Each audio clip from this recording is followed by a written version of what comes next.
రక్షక దేవుళ్లకు నా హృదయపూర్వక నమస్సుమాంజలు అర్పించుతున్నాను. ఆదివారా ఈరోజు నాకు ఇక్కడ సన్మానం చేయడము 1 కోటి రూపాయలు నాకు వచ్చినట్లుగా నేను భావిస్తూ ఉన్నాను. నా నటనలో కానీ, నా భాషలో కానీ, నా వేషంలో కానీ ఏమైనా తప్పులుంటే ఒప్పులుగా భావించి మీ పిల్లలంటే ఒక పిల్లలుగా నన్ను భావించి ఆశీర్వదిస్తారని మరీ మనసా వాచా కర్మేనా కోరుకుంటున్నాను. సత్య హరిశ్చంద్ర అనే నాటకానికి ప్రతి ఒక్క పాత్ర కూడా ప్రాధాన్యతతో కూడుకుని ఉంది.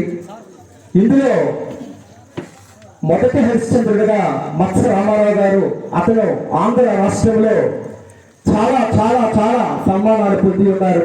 అలాగే మరి రెండవ హరిశ్చంద్రుడిగా కుంచె దాసబాబు గారు, అతనికి ఎన్ని సన్మానాలు వచ్చాయో మేము లెక్క కూడా కట్టలేము, అంతటి ప్రజ్ఞాశాలి ఆయన.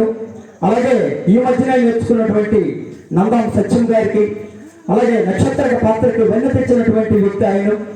అలాగే మిగతా పాత్రలు అందరూ కూడా చంద్రమతి అయితేనేమి మేమైతేనేమి మనసా వాచ కర్మైన సాయి శక్తుల కష్టపడి ఈ ఉన్నపాటి జనంతో 100% ఈ నాటకాన్ని సక్సెస్ చేస్తామని హృదయపూర్వకంగా వేడుకుంటున్నాను.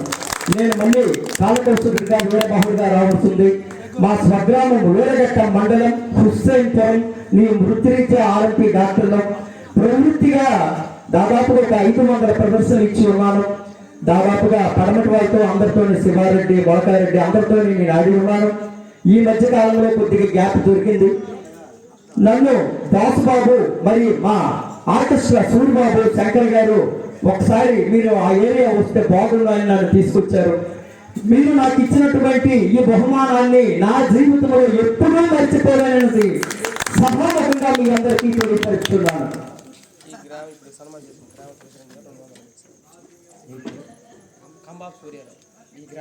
ఈ గ్రామ సర్పంచ్ గారు కంబాపు సూర్యరావు గారు నన్ను అభినందించి నా కళను ప్రోత్సహించి 200 కానుకగా సమర్పించి ఉన్నారు.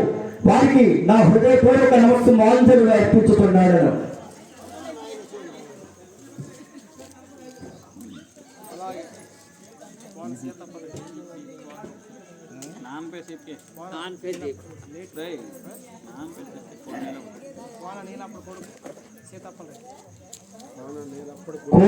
నీలప్పడు గారి అబ్బాయి సీతప్పల్ రెడ్డి గారు నన్ను అభినందించి నా కళను ప్రోత్సహించి 200 కానుకగా సమర్పించి ఉన్నారు. వారికి నా హృదయపూర్వక నమస్సుమాంజలు అర్పించుతున్నాను.